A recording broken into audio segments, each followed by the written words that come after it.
Hello বন্ধুরা, সবাইকে good morning. দেখো আমি রেডি হয়ে গেছি, ছেলেকেও রেডি করে দিয়েছি ডক্টরের কাছে নিয়ে যাওয়ার জন্য। দেখো এর মধ্যে আবার বৃষ্টিও শুরু হয়ে গেছে, কারণ তোমরা তো জানো ছেলের শরীরটা তেমন একটা ভালো নেই, জ্বর হয়েছিল তোমরা জানো, তাই জন্য ডক্টরের কাছে নিয়ে যাওয়া বসছিলাম। বৃষ্টি চলে এসছে, এখন তো মনে হয় নিয়ে যেতে পারবো না, দেখি কখনই ছেলেকেও রেডি করানো হয়ে গেছে। বৃষ্টি তো শুরু হয়েছে তোমরা দেখতে পাচ্ছ, তার ছেলেকে নিয়ে যাওয়া হবে না, সেই মঙ্গলবার দিন ডক্টরের কাছে নিয়ে যাব। কিন্তু তার আগে ভাবছিলাম অন্য একটা ডক্টরের কাছে চেক আপ করা, কফটা কম আছে না বেশি আছে। তো দেখো বৃষ্টি শুরু হয়ে গেছে, আমি রেডি হয়ে গেছিলাম, ছেলেকেও রেডি করিয়ে দিয়েছিলাম, কিন্তু আজ যাওয়া হলো না। দেখি বিকালে যদি টাইম পাই, তাহলে যদি না বৃষ্টি হয়, ওয়েদার যদি ঠিকঠাক থাকে, তাহলে ছেলেকে ভাবছি বিকালে নিয়ে যাব। আর যদি না নিয়ে যাওয়া হয়, তাহলে ছেলেকে মঙ্গলবার দিন ডক্টরের কাছে নিয়ে যাব দেখানোর জন্য।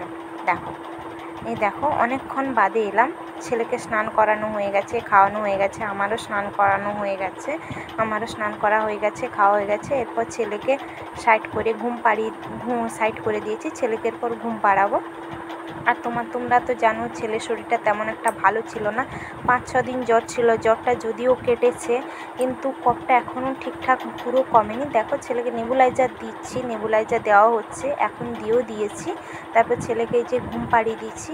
আর কি বলো তো, তোমাদের একটা কথা বলি, ছেলে যখন জ্বর ছিল, ছেলে 5-6 দিন সবসময় চিৎকার করতে থাকতো, মানে সবসময় চিৎকার করতো, কোনো সময় বন্ধ থাকতো না। যেইটুকু টাইম ছেলে ঘুমাতো সেইটুকু টাইম বিশ্রাম ছিল, না হলে ছেলে যতক্ষণ জেগে থাকতো সব সময় চিৎকার করতো। কারণ কি জানি চিৎকার করতো, কিসের জন্য বলতে পারবো না। আর কি বলতো, এই সময় একটা ভাইরাসের মতন জ্বর বেরিয়েছে, ঠান্ডা সর্দি কাশি জ্বর সব কিছুই হতো, কিন্তু ছেলের তো 5-6 দিন জ্বর ছিল। জ্বরটা যদিও কেটেছে, কিন্তু কফটা কিছুতেই কমছে না। কফটা এখনও মনে হচ্ছে যেন গলার কাছে যেন লেগে আছে। কি হচ্ছে দেখো, আমি যে বলছি না, ও মাঝে মধ্যে হাসছে, ভাবছে মা কি বলছে, গলায় না লেগে থাকে। তার জন্য ভাবছি বাড়ির কাছে একজন ডক্টরের কাছে চেক আপ করে আনবো। যদি কম থাকে তাহলে মঙ্গলবার যে ডক্টরের কাছে নিয়ে যাব, তোমাদেরকে বলছি, তাহলে নিয়ে যাব না। যদি বেশি থাকে তাহলে নিয়ে যাব। কারণ কি বলতো, ওই যে মঙ্গলবার যে ডক্টরের কাছে নিয়ে যাব বলছি না, ও কাছে মাসে একবার ডক্টরের কাছে চেক আপ করাতে নিয়ে যায়, বা কোনো অসুবিধা হলে ডক্টরকে মেসেজ করে দেওয়া, ফোন করা, ডক্টর বলে দেন।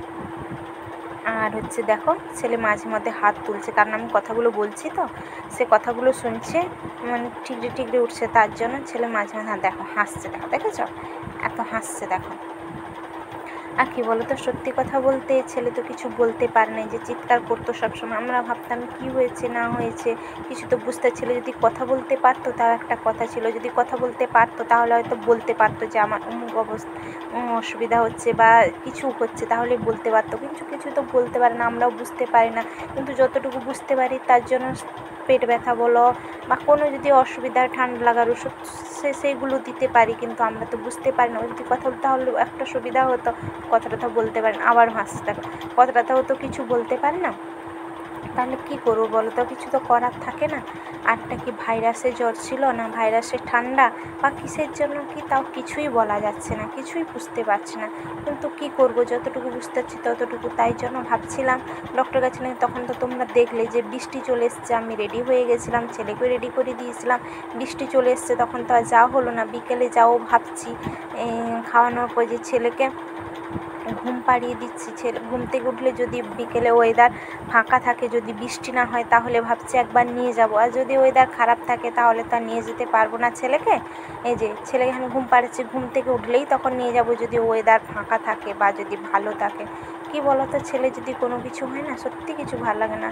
যে 4-5 দিন ছেলে জ্বর হয়েছিল, সবসময় চিৎকার করতো না, মানে ছেলে তো এমনিতেই খেতে পারে না, তোমরা জানো, গলায় যদি কফ জাম থাকে তো খেতেই পারে না। ছেলে তো খাওয়া টাওয়া বন্ধ করে দিয়েছিল, বাড়ির লোকেরও অবস্থা একদম খারাপ হয়েছিল। ছেলের তো এমনিতে অবস্থা খারাপ, জানো ছেলে সবসময় অসুস্থ থাকে, আর তার উপর যদি আবার কোনো জ্বর সর্দি কাশি ঠান্ডা লেগে যায়, তা আবার ছেলে তো কিছু খেতে না। এখনও পর্যন্ত খাওয়ার সময় হলে কান্নাকাটি করে, তখন তো খেতেই পারতো না, খাওয়ার সময় হলে প্রচুর চিৎকার করতো, কান্নাকাটি করতো। পেটে তো খিদে থাকতো বলো, খেতে পারতো না। তাহলে কী করবো? আর আমরাও, ছেলেরও খুব কষ্ট হয়েছে, আর আমাদেরও খাওয়া দাওয়া সত্যিই বন্ধ হয়েছিল। ছেলে যেমন বন্ধ হয়েছিলো, আমার তেমন।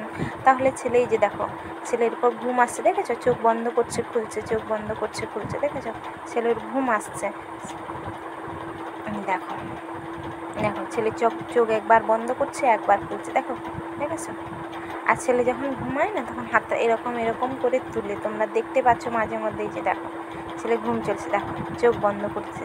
তাহলে ছেলেকে ঘুম পাড়িয়ে দিই যদি বিকালের টাইম থাকে মানে যদি ওয়েদার ভালো থাকে, টাইম তো আমার অল টাইম থাকে, আর যদি ওয়েদার ফাঁকা থাকে তাহলে ভাবছি একবার ছেলেকে চেক আপ করে নিয়ে আসবো। আর যদি না নিয়ে যেতে পারি তাহলে মঙ্গলবার দিন ছেলেকে ডক্টরের কাছে নিয়ে যাব ভাবছি একবার চেক আপ করাতে। কী বলো তো, এর পরপর তো ঠান্ডা পড়বে, শীতকাল আসছে, তার আগে তো কফটা ভালো করতে হবে বলো।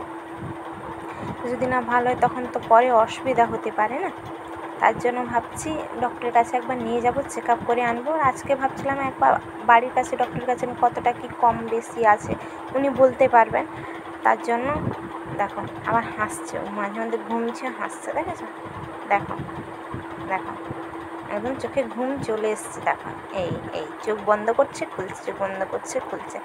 তাহলে ছেলেকে এখন ঘুম পাড়িয়ে দিই, তারপরে আবার পরে যদি ডক্টরের কাছে যাই বিকালে তখন আবার তোমাদের সামনে আসতে, যদি না যেতে পারি তাহলে একদম মঙ্গলবার দিন ছেলেকে ডক্টরের কাছে নিয়ে যাব।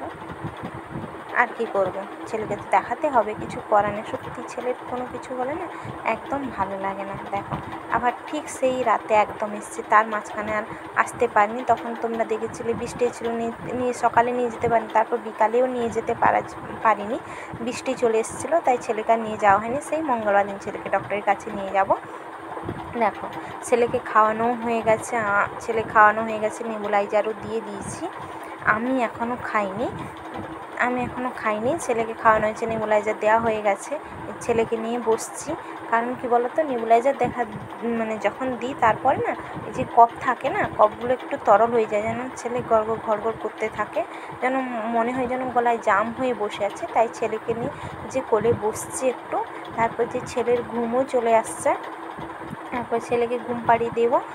আর আরেকটা কথা বলি, তোমরা আমাদের পাশে থেকো, সাপোর্ট করো, ভালোবাসা দিও। সত্যি বলছি, তোমাদের সাপোর্ট ভালোবাসা না পেলে আমি ছেলেকে নিয়ে সামনের দিকে এগিয়ে যাবো। তোমরা তো জানো ছেলের অবস্থা, তোমরা তো সব কিছু দেখতে পাচ্ছ। আমি আর কি বলবো, আর তো কিছু বলার নেই। আর একটা কথা বলি, ভিডিওটি যদি তোমাদের ভালো লাগে তাহলে লাইক শেয়ার কমেন্ট করে দিও, বেশি বেশি করে লাইক করো, শেয়ার করো। আমার ব্লগ ভিডিও, শর্ট ভিডিওগুলো তোমরা দেখো, পাশে থেকো। আর মঙ্গলবার যদি ডক্টরের কাছে নিয়ে যাব তাও তোমরা দেখতে পাবে, তার জন্য ব্লগ ভিডিও আসবে তোমাদের সামনে, তো তোমাদের কাছে তোমরা সবাই দেখো। আর সবাইকে দেখো ছেলে টাটা করে দিচ্ছে, আর সবাইকে টাটা, গুড নাইট, বাই। ভিডিওটি ভালো লাগে লাইক শেয়ার কমেন্ট করো।